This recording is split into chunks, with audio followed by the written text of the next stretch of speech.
गुरुर्ब्रह्मा गुरुर्विष्णुर् गुरुर्ब्रह्मा गुरुर्विष्णुर् गुरुर्देवो महेश्वरः गुरुर्देवो महेश्वरः गुरुसाक्षात् परब्रह्म गुरुसाक्षात् परब्रह्म तस्मै श्री गुरवे नमः तस्मै श्री गुरवे नमः।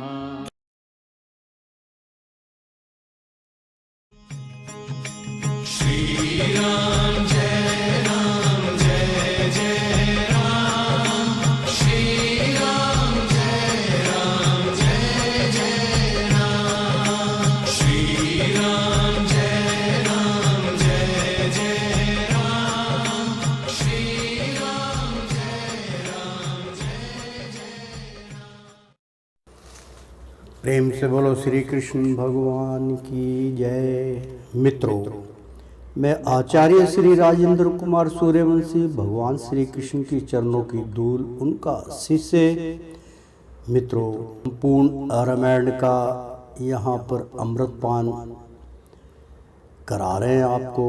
भगवान श्री राम का इस घोर कलयुग में आगमन हुआ है, उनकी खुशी में ये रामायण का अमृतपान आप तक पहुंचा रहे हैं। मित्रों, तो प्रेम से बोलो श्रीपति रामचंद्र की जय। तो मित्रों, राम विवाह यहाँ पर बहुत सुंदर श्लोक चल रहा है। मित्रों, पिछले अध्याय में हमने आपको बतलाया था कि राजा चलकर वहाँ से गए, महल में आए, खुश होकर रानियों को पत्रिका दई सुनाए। यानी कि यहाँ तक हमने पिछले अध्याय में जो है मैं 2 लाइनें आपको पढ़ के सुनाता हूँ। अभी ये शुरू करते हैं। फिर तो आपका शिष्य रघु भाई है। यह सुनकर 5 पत्रिका का को अगुरु जी भी अप्रसन्न होते हैं। यानी कि अगुरु जी ने पत्रिका पढ़ी। मिथिलापति की जो है पत्रिका आई थी, वो प्रसन्न हुए पढ़ के। गुरु जी वशिष्ठ जी बहुत प्रसन्न हुए। अब चलो शीघ्र मत देर करो, यूं कह सब संशय खोते हैं। यानी कि बहुत सुध-बुध खो के राजा दशरथ और गुरु वशिष्ठ जी वहाँ पर उपस्थित होने के लिए मिथिलापुरी दशरथ को कह रहे थे कि आप जल्दी कीजिए। तो मित्रों, यहाँ तक पिछले अध्याय में हमने आपको कहा था। अगला धारावाहिक हम प्रारंभ करने जा रहे हैं। तो प्रेम से बोलो श्रीपति रामचंद्र की जय। तो मित्रों, शुरू करते हैं। राजा चलकर वहाँ से गए, महल में आए, खुश होकर रानियों को पत्रिका दे सुनाए। यानी कि वशिष्ठ जी की कुटिया से जो राजा दशरथ थे वो अपने महल में आए और वो पत्रिका खुशी की जो थी वो वहाँ पर उन्होंने पढ़कर सुनाई।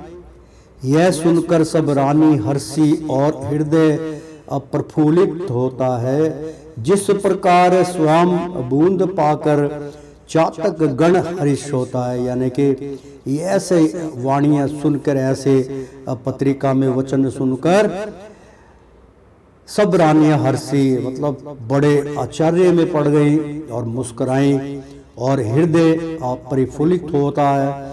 यानी कि दिल खुशी से भर आया। जिस प्रकार श्वास बूंद पाकर, यानी कि जब प्यास लगती है तो श्वास लेने के लिए अगर एक बूंद भी जल की मिल जाए तो चातक गण हरिष्ट होता है।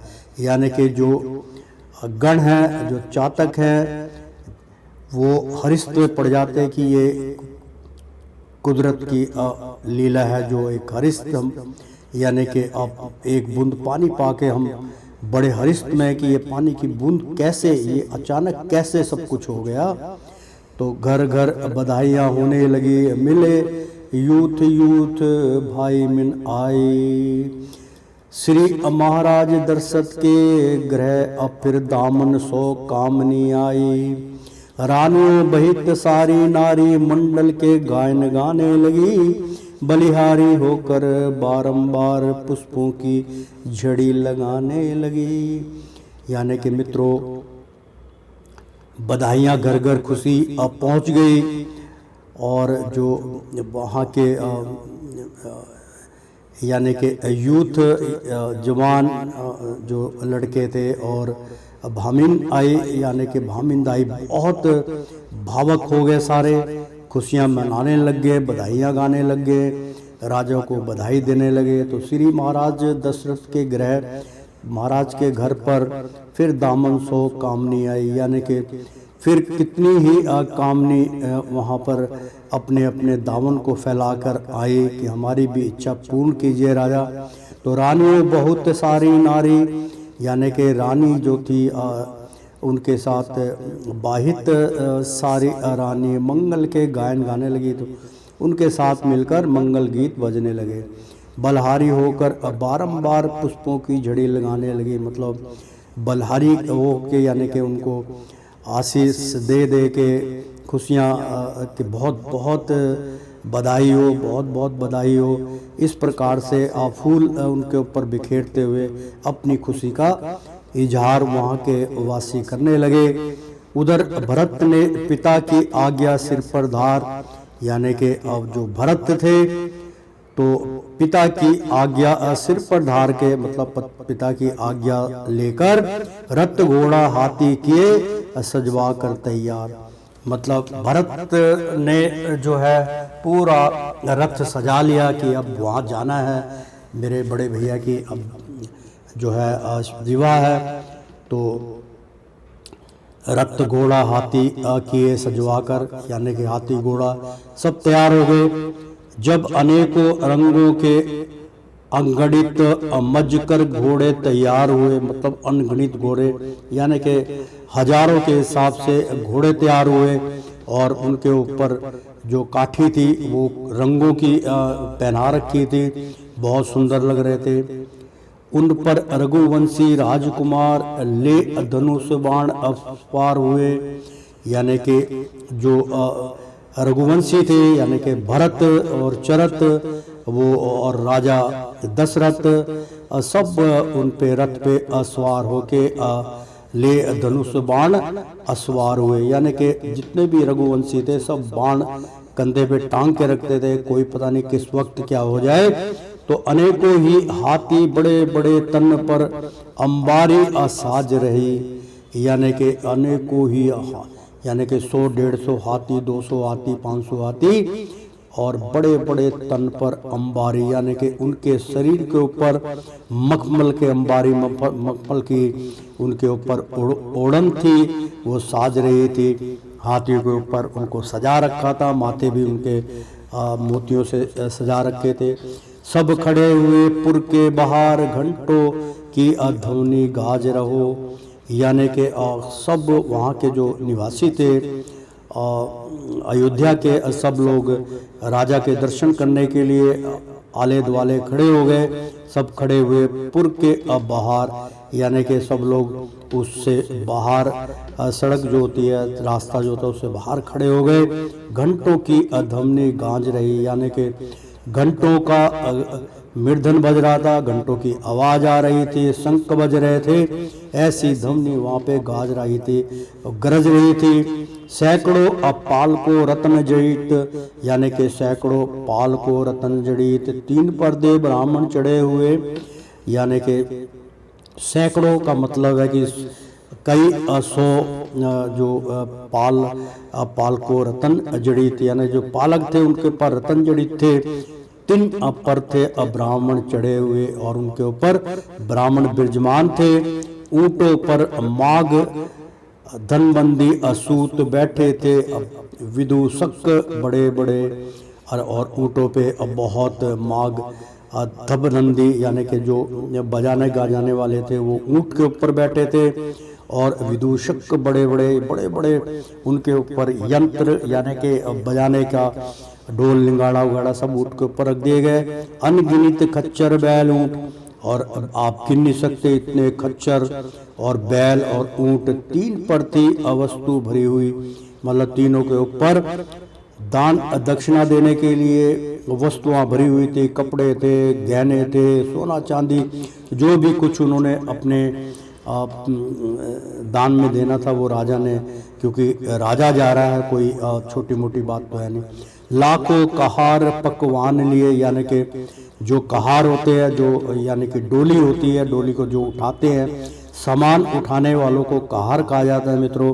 तो लाखों कहार पकवान लिए, यानी कि राजा दशरथ तो कई प्रकार के पकवान उन्होंने बनवा लिए थे, और कहारों का कि अब थाल भर के आप उठाइए, तो वो लाखों कहार भी लाखों के हिसाब से तो पकवानों को लिए कंधों पर, और बहंगी धरी हुई, यानी कि बहंगी होती है मित्रों, जैसे श्रवण कुमार थे, उन्होंने अपने माता पिता को पड़ले में एक पड़ले में माँ और एक पड़ले में पिता, उसको बहंगी बोलते हैं मित्रों। उसके ऊपर सामान रख के या पानी रख के, जल रख के उसको ले जाते हैं, इसलिए उसको बहरंगी बोलते हैं।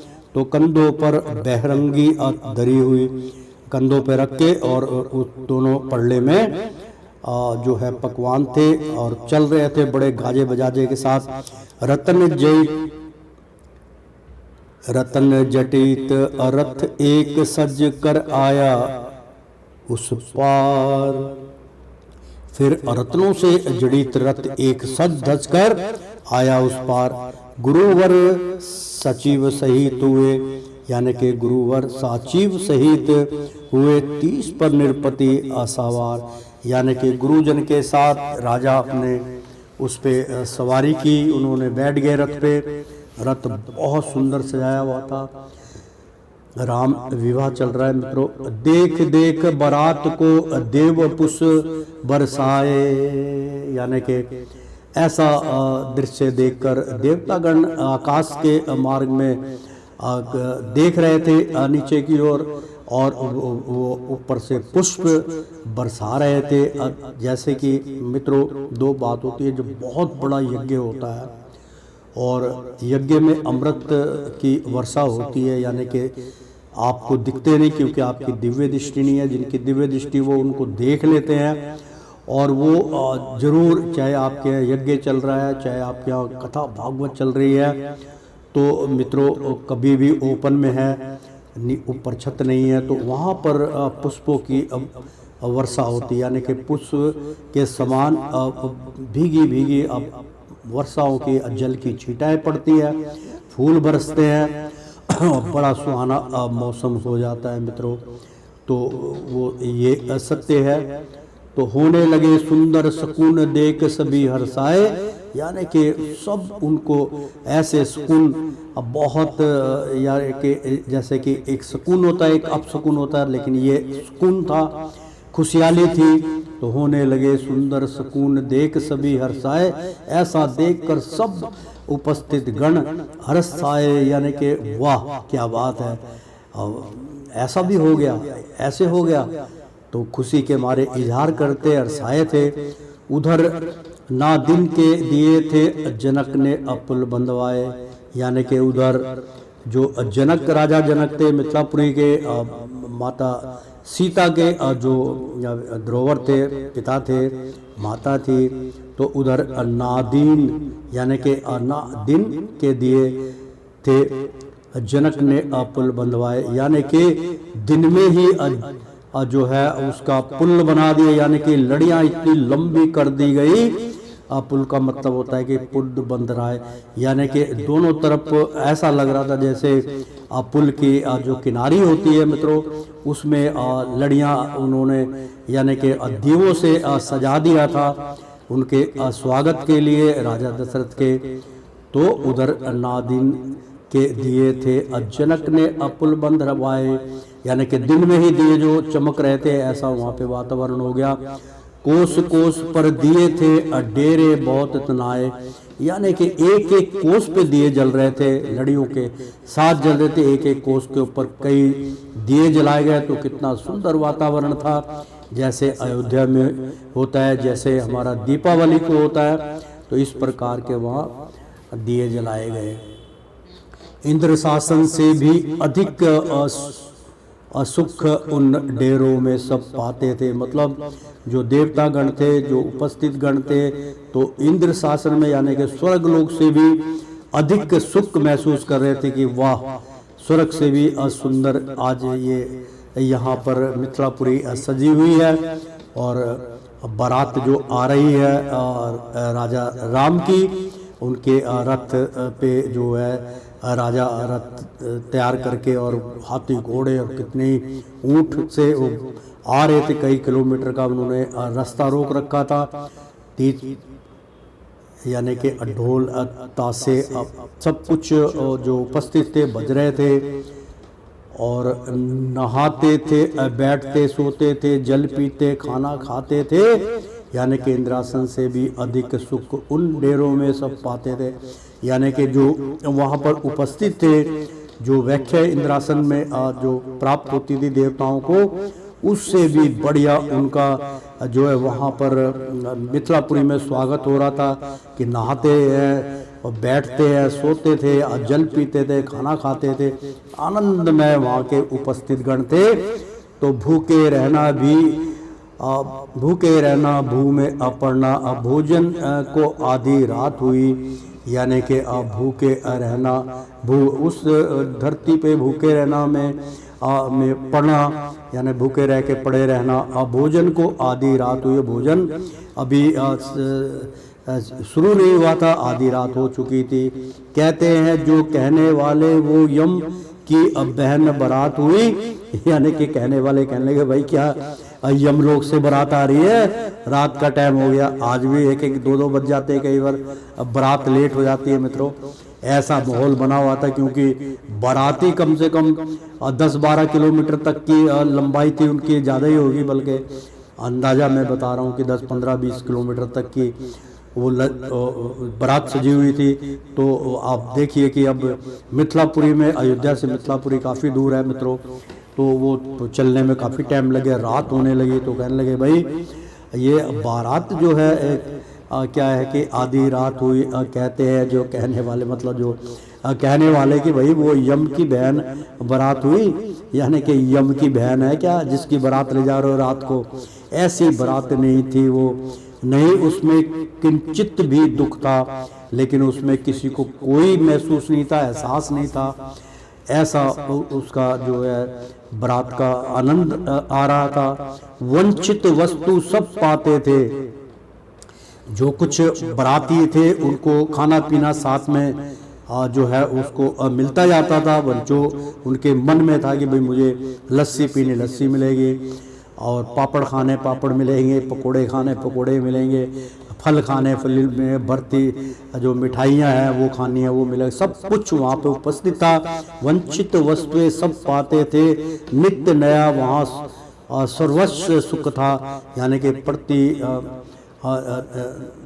प्रति समय एक एक घंटे में, एक एक पल में अलग अलग स्वरस सुख था, यानी कि अलग अलग भांति भांति से सुख प्राप्त हो रहा था वहाँ के बरातियों को। चलते चलते बरात यूं ही जब निकट जनकपुर के आई, यानी कि ऐसे चलते चलते आनंद लेते हुए जब बिल्कुल नगीच जनकपुर के आई, यानी कि मिथिलापुरी पहुंची। जनकपुर भी कहते हैं मित्रों, वहाँ जनकपुर जो है जनक का राज था। तो आई राजा जनक थे।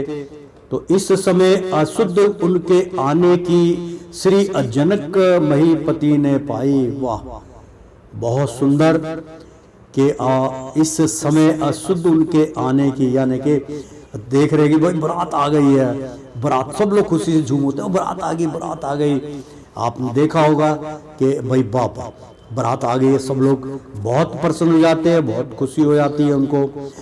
तो इस समय अशुद्ध उनके आने की श्री जनक महीपति ने पाई, मतलब राजा जनक को पता चला, तब उनको सुध आई कि और राजा दशरथ जो है बारात लेके आ रहे हैं। तो राम और लक्ष्मण तो आपको पता है कि वो अपने वशिष्ठ जी के शिष्य थे, उनके कुलगुरु थे वशिष्ठ। भगवान राजा दशरथ के जो कुलगुरु थे वो वशिष्ठ जी थे। तो वहाँ पर विश्वामित्र के साथ भगवान राम, लक्ष्मण और बहुत से मुनिगण थे। तो मित्रों इस समय असुद उनके अनेक की श्री जनिक महीपति ने पाई, दिए अकुटुंबी भेज तब लेने को बारात। यानी कि जो कुटुंब के लोग होते हैं 10, 20, 50 मतलब वो बारात को स्वागत के लिए और उनके साथ साथ चलने के लिए कुटुंबी के जो लोग होते हैं, रिश्तेदार होते हैं, वो पहुंच जाते हैं उनके स्वागत के लिए। उनको ऐसा ना हो कि भाई उनको कोई किसी किस्म की कोई तकलीफ हो। बारात है भाई, पुत्री के यहाँ आ रही है, मान सम्मान करना हमारा धर्म बनता है। तो दिए कुटुंबी भेज तब लेने को बारात, अगवानी करने चले मन में सब उल्लास साथ। यानी कि अगवानी करने के लिए बारात की अगवा, राजा की अगवानी करने के लिए मन में सबके उल्लास साथ था। यानी कि खुशी से वो उल्लास पूर्वक बारात के साथ लेने के लिए पहुँचे। हाथी घोड़े और रथ प्यादे, यानी कि हाथी घोड़े और रथ प्यादे उनके साथ साथ ले शिव का और विमान चले। यानी कि शिव भगवान शिव का विमान, यानी कि उनका नादिया जो थे प्यादे, यानी कि रथ प्यादे, रथ को चलाने वाले कौन थे? नादिया बैल। तो भगवान शिव तो जो है हाथी घोड़े और रथ प्यादे, यानी कि रथ में श्री शिव का और विमान चले। यानी कि शिव जी का जो था नादिया बैल की सवारी लेके उनके विमान जैसे चले। वस्त्राभूषण तांबूल इत्र फल फूल हार पकवान चले। यानी कि उनके स्वागत के लिए, हालांकि उन्होंने बड़ा अपना इंतजाम करके आ रहे थे, फिर भी वस्त्राभूषण यानी कि वस्त्र, आभूषण, तांबूल, इत्र यानी कि तांबूल होते हैं मतलब जो उनका स्वागत के लिए जो बिस्तर होते हैं, जो उनके गद्दे होते हैं, जो तांबूल कंबल होते हैं और कलश होते हैं, वो तांबूल, इन सब को तांबूल बोल देते हैं। एकत्र कर दो तो तांबे के कलश और वो इत्रों से भरे हुए इत्र और फल फूल हार पकवान चले, ये सब लेकर चले। अब बारात हुई सन्मुख जबकि तब इधर से सबके शीश झुके। यानी कि जब बारात को देखा उन्होंने सन्मुख, तो इधर के लोग अपना शीश झुकाकर उनका स्वागत करने लगे। राजा दशरथ थे, भगवान राम, तो उनका स्वागत करने के लिए शीश झुकाया। क्योंकि मित्रों ये एक धार्मिक प्रथा है हमारे ग्रंथ में, और राम की जो उल्लेखना है उसमें ऐसा ही बतलाया है कि क्योंकि भगवान जो थे मर्यादा पुरुषोत्तम श्री रामचंद्र थे, वो हर, चाहे वो गुरु हो, चाहे छोटा हो, चाहे बड़ा, सबके सामने नम्रता से उनके स्वागत करते थे, शीश झुका लेते थे। जबकि उसी को सबसे बड़ा बलधारी वही होता है जिसके अंदर शांति उत्पन्न हो मित्रों, और क्रोध कभी नहीं करता, उससे बड़ा बलवान कोई नहीं है। तो मित्रों जब भी आपके यानी कि हमारे जो है बच्चे हैं, हमारे पुत्रियां हैं, बहनें हैं, भांजी भांजी सब, यानी कि जब उनका समय आएगा, उनका विवाह होगा, तो हमें उत्तेजित नहीं होना चाहिए। जो आने वाली बारात है, बारातियों के साथ नम होके व्यवहार करना चाहिए, अकड़ना नहीं चाहिए, वही सत्कार है मित्रों। तो प्रेम से बोलो श्री रामचंद्र भगवान की जय।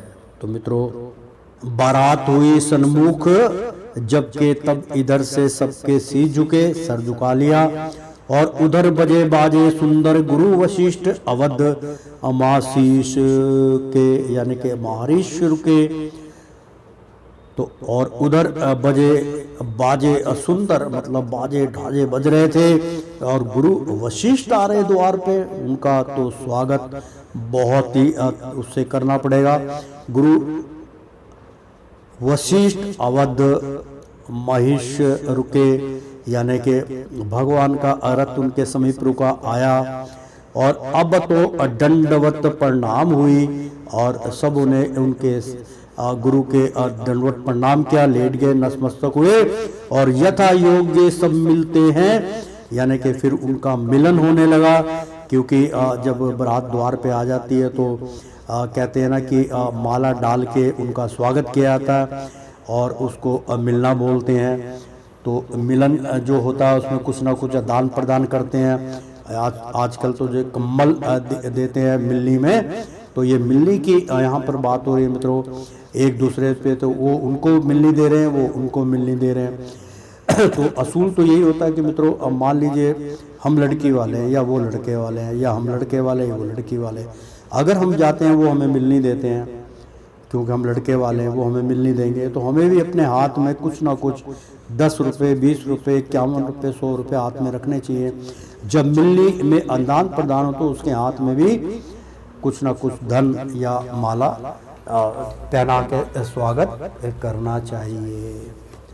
तो और यथा योग्य सब मिलते हैं, छवि अनिरक प्रेम के वश होकर मन कमल सबों के खिलते हैं। यानी कि उनकी सबकी चेहरे और सबकी छवि अनिरक मतलब देखने योग्य थी, निहारने योग्य थी, प्रेम के वश होकर, यानी कि इतना प्रेम बरस रहा था। मन कमल सबों के खिलते थे, यानी कि मन उनके कमल की तरह खिलते थे, हंसी से खुशी से उनका सारा कार्य संपन्न हो रहा था। और बारात में होना भी चाहिए कि कई लोग बारात में उपद्रव मचाने वाले भी होते हैं, लेकिन ऐसा नहीं होना चाहिए मित्रों। सबको संयम रख के खुशी खुशी एक दूसरे का मान सम्मान करना चाहिए।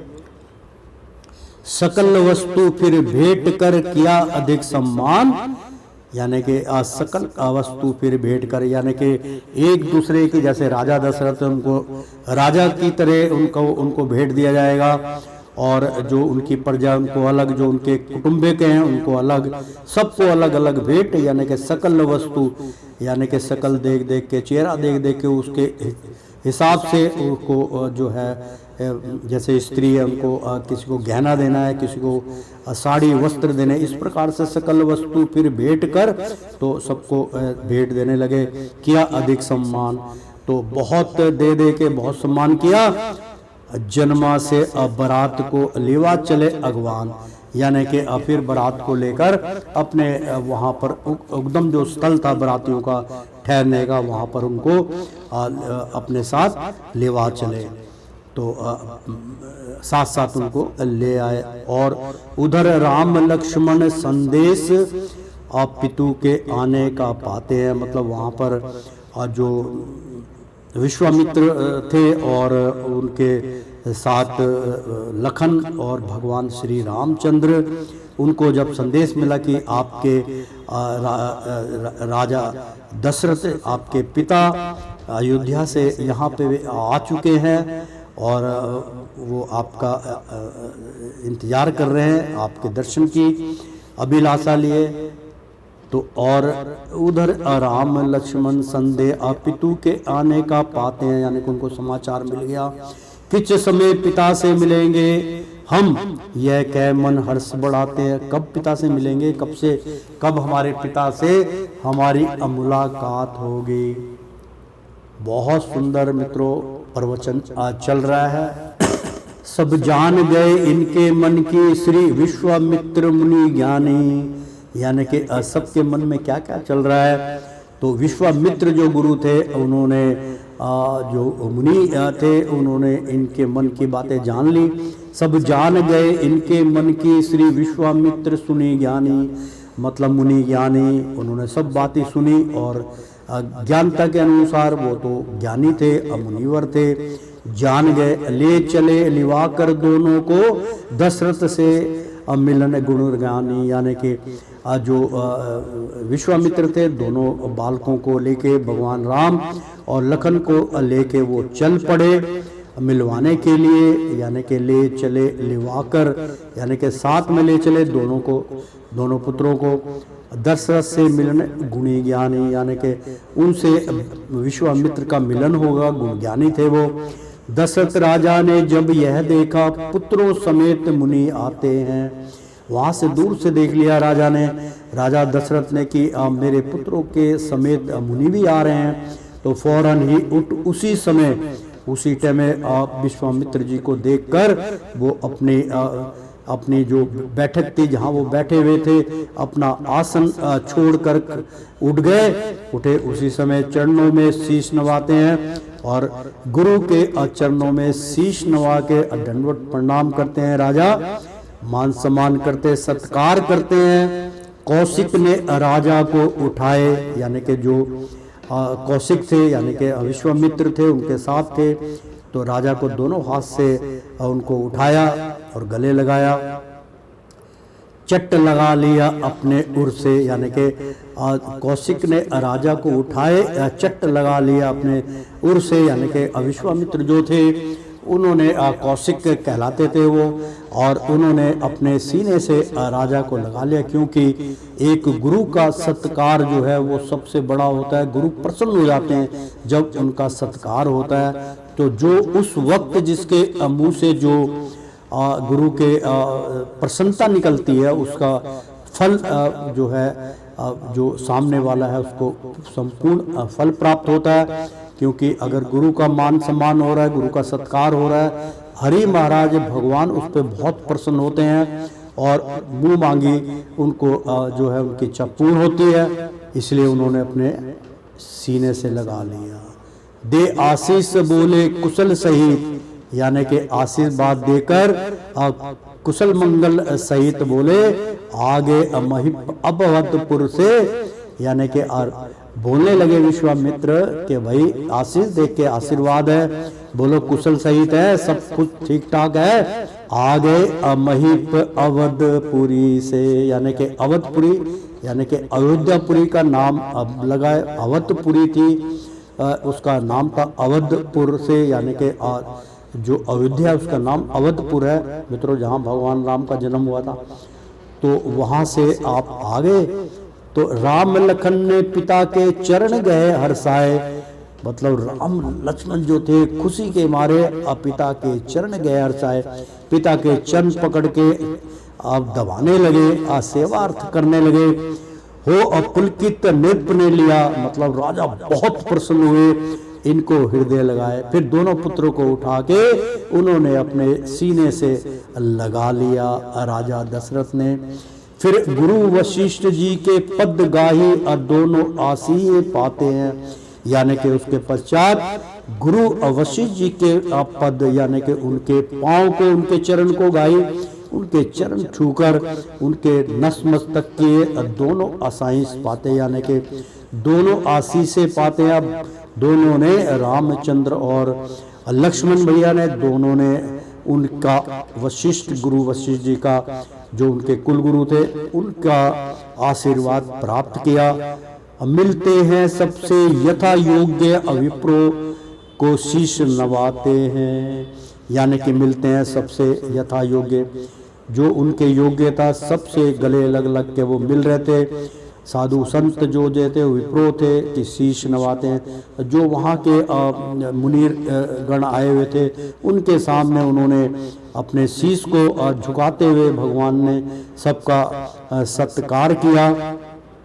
रघुपति को भरत शत्रुघ्न ने, यानी कि जो भगवान राम थे तो भरत उनके सबसे छोटे भाई थे, तो यानी कि तीसरे नंबर के थे भरत। तो रघुपति को भरत शत्रुघ्न ने, और भरत और शत्रुघ्न उनसे छोटे थे। भरत जो है पहले राम बड़े थे, उनसे छोटे लक्ष्मण थे, और उनसे छोटे भरत और सबसे छोटे शत्रुघ्न, सार ये पुत्र थे, शक्तिशाली थे। तो रघुपति के भरत शत्रुघ्न ने फिर बारंबार प्रणाम किया, यानी कि भगवान राम को बारंबार और लक्ष्मण को बारंबार गले मिल मिल के प्रणाम कर रहे थे। तब लक्ष्मण ने श्री रिपुहन को, रघुवीर ने भरत को प्यार किया, यानी कि जो शत्रुघ्न थे श्री रिपुहन को उन्होंने लक्ष्मण ने अपने सीने से लगा के बहुत प्यार किया। और रघुवर ने भरत को प्यार किया, भगवान राम ने भरत को, क्योंकि भरत भगवान राम से बहुत प्यार करते थे मित्रों। आज भी जो कहावत होती है कि भाई हो तो भरत जैसा हो, जिन्होंने अपने बड़े भाई के लिए अपना राजपाट ठुकरा दिया था कि मेरे बड़े भाई के रहते हुए मेरा इस राजपाट से कोई लेना देना नहीं। जितने दिन 14 वर्ष उन्होंने वनवास काटा था, तो भरत ने भी संकल्प लेके केवल उनकी खड़ाओं लेके, उनसे जब मिल के आए थे तो उनकी खड़ाओं लेकर 14 वर्ष तक उन्होंने वहीं तप किया, भरत ने इंतजार किया। तो जब वो लौट के राम आए तो भरत मिलाप हुआ। फिर भरत और के साथ जो है राजा दशरथ के यहाँ द्वार पे आए, तो राजा दशरथ तो शरीर छोड़ चुके थे। तो रघुवीर ने भरत को प्यार किया, क्योंकि बहुत प्यार करते थे राम जो है भरत से।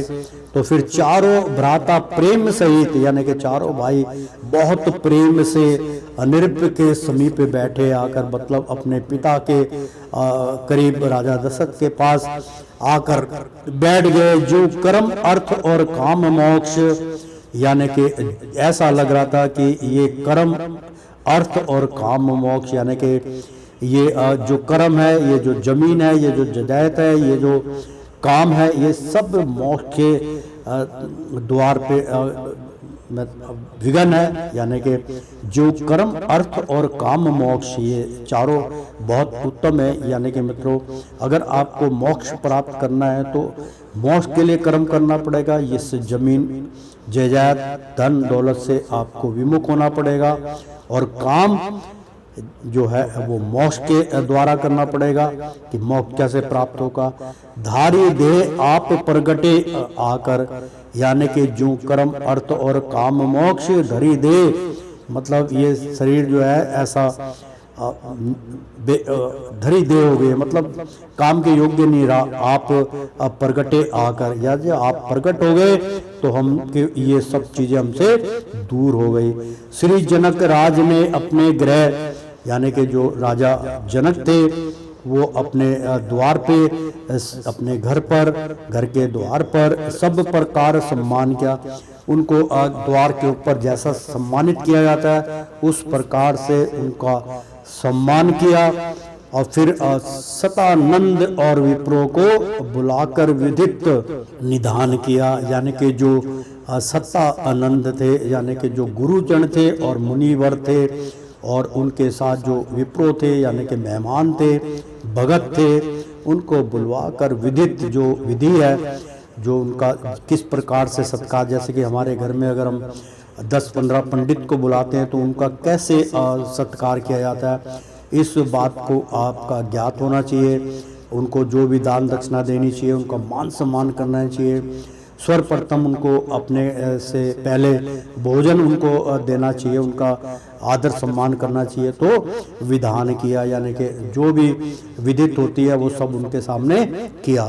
कर शांत नवग्रह की पूजा, मंडप के नीचे हवन किया, मतलब 9 जो ग्रह होते हैं मित्रों, वो सबको शांत करने के लिए पूजा होती है मंडप में। जब विवाह होता है हिंदू धर्म के मध्य नजर रखते हुए, तो मंडप बहुत सजाया जाता है, मंडप के नीचे दोनों को बिठाया जाता है। फिर वहाँ हवन जो होता है मित्रों, कर शांत नव, पहले हवन होता है उसके बाद फेरे होते हैं। तो कर शांत नव ग्रह की पूजा, यानी कि 9 ग्रहों को वहाँ पे शांत किया जाता है कि सब ग्रह इनकी रक्षा करें, फल फूल और पुत्र से इनका जो है जीवन सफल बनाए, ऐसी कामना की जाती है। 9 ग्रह के 9 देवता होते हैं, सबको प्रसन्न किया जाता है मित्रों।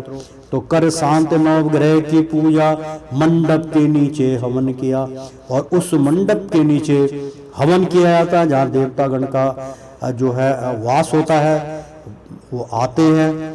तो मंडप के नीचे हवन किया। कर वेद मंत्र कन्या विशेषक, यानी कि वेद मंत्रों के अनुसार कन्या अभिषेक, यानी कि कन्या को तिलक करते हैं, कन्या का अभिषेक करते हैं। विप्रो ने नृप के भवन किया, यानी कि जो वहाँ उपस्थित गण जो ब्राह्मण थे उन्होंने जो है वो राजा के का भवन किया, यानी कि राजा का सम्मान किया, राजा का कामना की, राजा को बहुत स्वागत किया, यानी कि कर वेद मंत्र कन्याभिषेक विप्रो ने नृप के भवन किया। राजा के घर के अंदर जो है उनका बहुत मान सम्मान किया राजा का। तो यो कुल की रीति जनक ने की, जो उनके कुल में जो कुल की रीत सदा चली आई, प्राण जाए पर वचन न जाई। ये मतलब जो है हमारे जो क्षत्रिय होते हैं मित्रों सूर्यवंशी, उनमें ये प्रथा चलती है कि यूं कुल की रीत सदा चली आई, प्राण जाए पर वचन ना जाए। वचन के बहुत पक्के होते हैं मित्रों, इसलिए हम भी सूर्यवंशीय क्षत्रिय हैं और हम आपको वचन में मानना चाह रहे हैं कि भगवान राम का यहाँ पर इस घोर कलयुग में आगमन हो गया, माता आई हैं, तो कृपा करके उनका आगमन पर जो है यज्ञ चल रहा है। वाणियों का बहुत बड़ा यज्ञ होता है और उसका जो यज्ञ का अमृतपान होता है वो आप तक करा रहे हैं। तो मित्रों अमृतपान लेना मत भूलिए, ऐसा मौका फिर आपको अनेकों बार प्राप्त होगा, लेकिन हो सकता है कि बहुत कठिन है मित्रों कि अमृतपान आप कर सके। तो आप अमृतपान बट रहा है कीजिए। तो वही है कि यूं कुल की रीति जनक ने की और बहुत दिग्गजों को दान दिया, और बहुत से दान दक्षिणा उनको दी गई जो उनके मन में थी।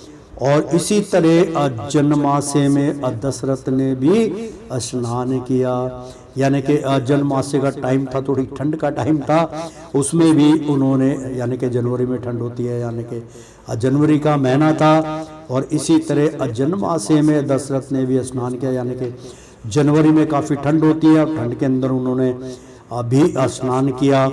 गायत्री गिरजा सच्ची सुंदरप रूप बनाए, यानी कि गायत्री गिरजा सच्ची सुंदर रूप बनाए, यानी कि गायत्री मंत्रों के साथ गिरजा और सच्ची मतलब सब ने ऐसे रूप धारण कर रखे थे, तिलक पुलक लगा के सुंदर रूप बनाया, बहुत सुंदर रूप सजा रखा था अपना। जनक भवन में आ गई, यानी कि जो जानकी थी, यानी कि माँ सीता का यहाँ पे उल्लेख है मित्रों कि माँ सीता जो है फिर वो जनक भवन में आ गई, सरस्वती हर्षाए, यानी कि सरस्वती माता की तरह वो बिल्कुल चमक रही थी और उनके इतनी सुंदर लग रही थी कि उनके ऊपर हमारे नेत्र नहीं टिक रहे थे, क्योंकि वो साक्षात लक्ष्मी का अवतार थी या सरस्वती थी।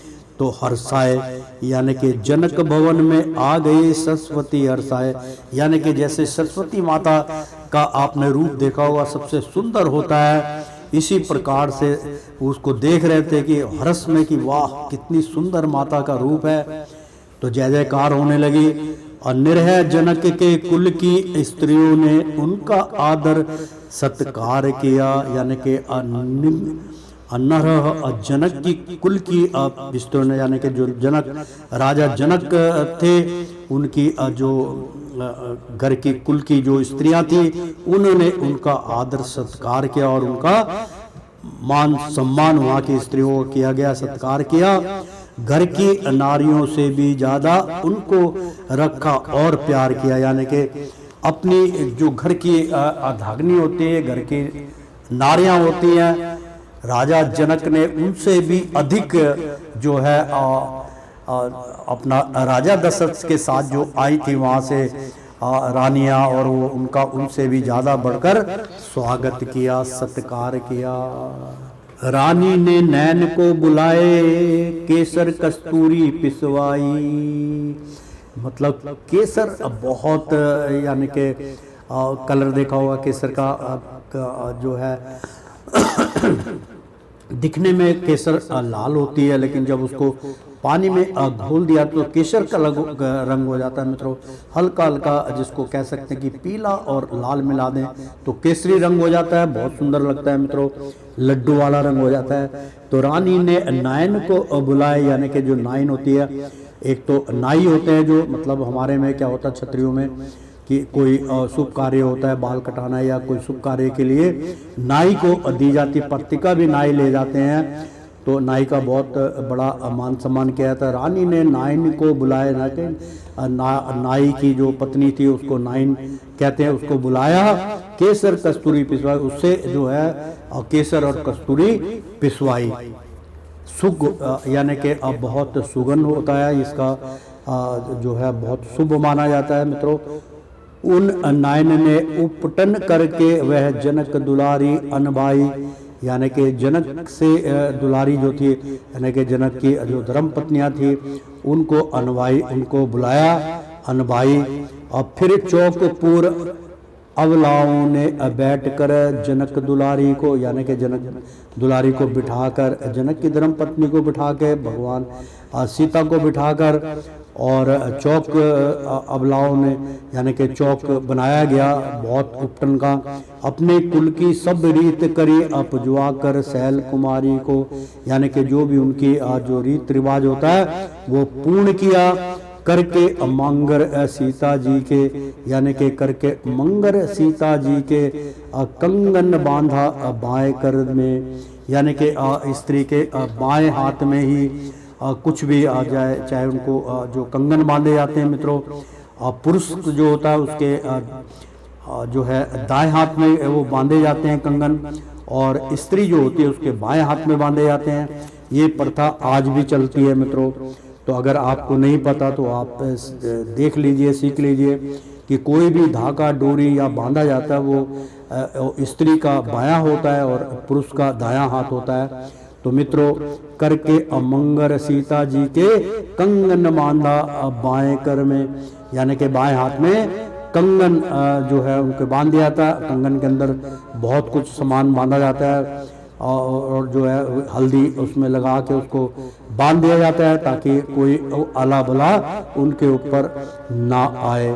फिर तेल चढ़ा मरु अट काढ़ा, यानी कि उसके बाद तेल चढ़ता है। आपको पता होगा हल्दी लगती है, तेल चढ़ता है मित्रों।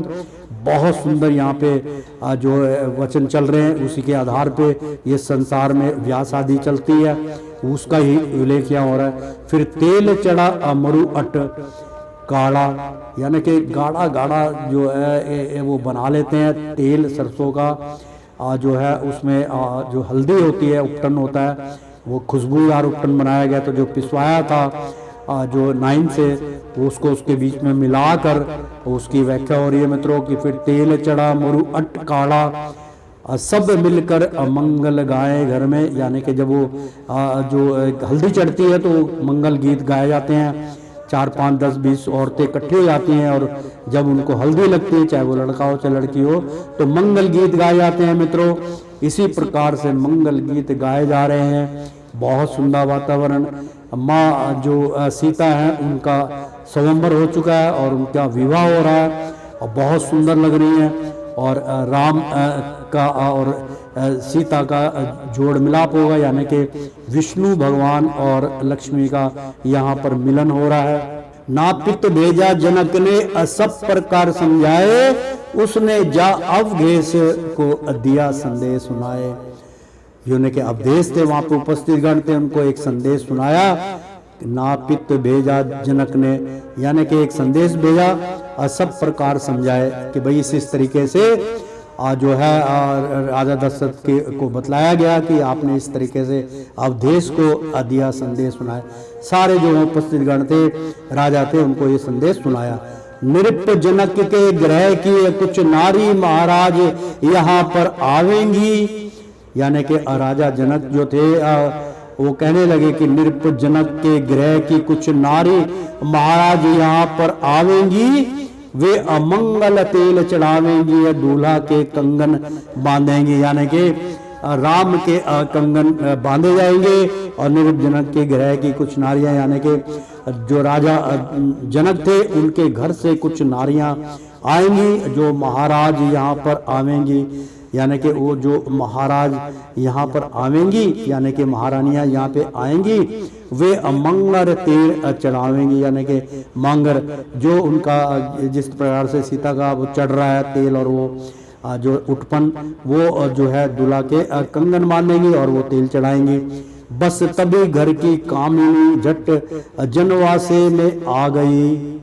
यानी कि उसी टाइम वो जो थी सारी की सारी घर की कामिनी जो घर में काम काज करने वाली थी झट जनवासे में आ गई और उस सभा में उस जहाँ पे उपटन चढ़ रहा था वहाँ पर पहुँच गई। लखी रामचंद्र से दूल्हा को, यानी कि रामचंद्र जो थे और लक्ष्मण जो थे, लक्ष्मण भैया उनके साथ साथ थे, रामचंद्र से दूल्हा को, यानी कि राम दूल्हा की तरह सजे हुए थे और साए गई और पुलकाए गई, यानी कि देख के अचंभों में पड़ गई और पुलक गई कि हाय कितना सुंदर अवतार। अरे भगवान राम है भाई, उनसे सुंदर इस संसार में कोई नहीं। वो तो एक क्योंकि उनके चेहरे में उदासी कभी नहीं होती थी भगवान राम के, और भगवान जिसका मन हृदय शांत होता है मित्रों, उसके चेहरे के ऊपर खिलावट होती है, चाहे वो कितना भी उम्र का हो, चाहे कम हो ज़्यादा हो, बिल्कुल उनका चेहरा खिला होता है। तो मित्रों आप भी चाहे 50 के हो जाए, चाहे 60 के हो जाए, 70 के हो जाए, 80, 100 के, 120, 30, 40, 50, जितने में भगवान लंबी आयु दे, आप बिल्कुल शांत रहिए, मस्तिष्क में शांति का प्रवेश कीजिए, तो आपका चेहरा भी खिला रहेगा जैसे भगवान राम का चेहरा खिला था। तो दूल्हा को हर्षाए गई, पुलकाए गई, यानी कि हर्ष में पड़ गई और पुलकाए गई, यानी कि मजाक करने लगी। अब भगवान राम से हंसाने लगी तो भगवान मुस्कुरा रहे थे। सबने अपने ढंग सफल किए, यानी कि अपने अपने तरीके से भगवान की आराधना कर रहे थे, भगवान को पुचकार रहे थे, भगवान के अंग को छू रहे थे और बारंबार विनित करी, मतलब फिर बारंबार भगवान राम से विनती कर रहे थे। बैठाए रघुपति चौकपुर, यानी कि उनको जो है चौक के ऊपर बैठाया गया, मतलब लकड़ी का जो चौक होता है मित्रों, लकड़ी की जो चौकी होती है जिसपे दूल्हा दुल्हन को बिठाया जाता है, तो अब बैठाए रघुपति चौकपुर, यानी कि जो चौक पूरा गया था, सजाया गया था, उस पे उनको बिठाया गया और सब प्रकार कुल रीत करी, और सब प्रकार से जो रीति रिवाज होता है वो करी। और गिरजा गणेश शिव पूजवा कर, यानी कि गिरजा की पूजा की गई, गणेश की पूजा करी और शिव की पूजा करी गई। मतलब गिरजा आप समझ रहे होंगे, देवता गण होते सारे, और गिजराज यानी कि गिरजा जो गणेश जो होते हैं उनके गिरिजराज बोलते हैं, यानी कि हाथी, और जो होते हैं गिरजा उन्हीं को बोला जाता है गिरजा गणेश शिव पूजवा कर। यानी कि छोटा सा आपने देखा होगा कि जब वो होता है, क्या कहते हैं, अपना सोमवार रचाया या फेरे होते हैं, तो जो सजावट होती है मित्रों, जहाँ पर फेरे होते हैं वहाँ पर आपने देखा होगा जो खंबा सोने का लगा हुआ था, हमारे में तो भाई बांस का खंबा लगा देते हैं, उसमें सब कुछ बांधा जाता है, तो इस प्रकार से उसको सजाया जाता है मित्रों, बेदी को, उसको बेदी बोलते हैं। तो गिरजा गणेश मतलब लकड़ी का जो है हाथी और गणेश और शिव ऐसा बनवा के वहाँ टांगा जाता है। तो गिरजा गणेश शिवपुर पूजवा कर कंगना बांधा रघुनंदन के, यानी कि उनके हाथ को कंगन बांध दिया गया, उसके अंदर कुछ चावल चुवल पता नहीं क्या क्या होता है मित्रों, मेरे को नहीं पता, जो शादी कराते हैं हमारी माता बहनों को पता होता है कि कंगन में क्या क्या बांधे, वो पंडित बंधवाता है और फिर कंगना जो है वो रीति रिवाज के हिसाब से और दूल्हे को बांधा जाता है मित्रों।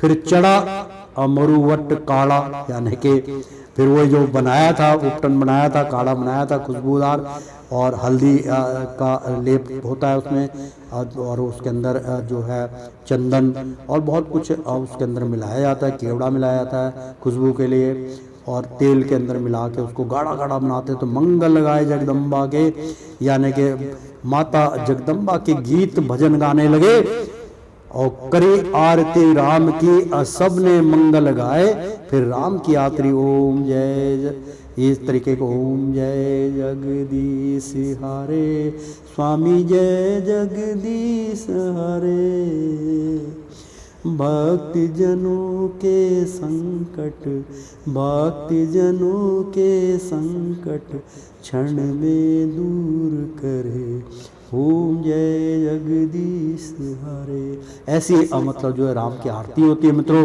करी आरती राम की सबने मंगल गाए गीत गिर गवनी गाती हुई अनृप घर पहुंचाए आए, यानी कि ऐसे गीत गाते हुए राजा के घर पहुंच आए, राजा के घर पे आ गए। ऐसा तो गिर गवनी गाते हुए यानी कि गीत बजाते हुए गाते हुए राजा के घर पहुंच आए, राजा के घर पर आ गए जनक के पास। फेरों को आधी निशा अराई अजब सुख दैन, यानी कि फेरों का समय जो आधी रात का होता है, 11 बजे के बाद होता है, 12, 1, 2, 3, 4 बजे का मुहूर्त बहुत अच्छा होता है मित्रों। तो फेरों का आधी निशा यानी कि आधी रात का यहाँ पे उल्लेख है कि आधी प्रकाश में होता है, उजाले पक्ष में होती है शादी हमेशा, तो प्रकाश होता है, चांद अपनी आशीष पे होता है, निशा चांद को ही बोलते हैं, रोशनी को बोलते हैं मित्रों। तो फेरों को आधी निशा अर आई अजब सुख दैन, यानी कि सुख के साथ आ बैठे तो नाई तब मिथिलेश ने भेजा इनको लैन, यानी कि राजा मिथिलेशपुरी के राजा जो थे जनक, उन्होंने नाई को भेजा कि इनको लेके आओ।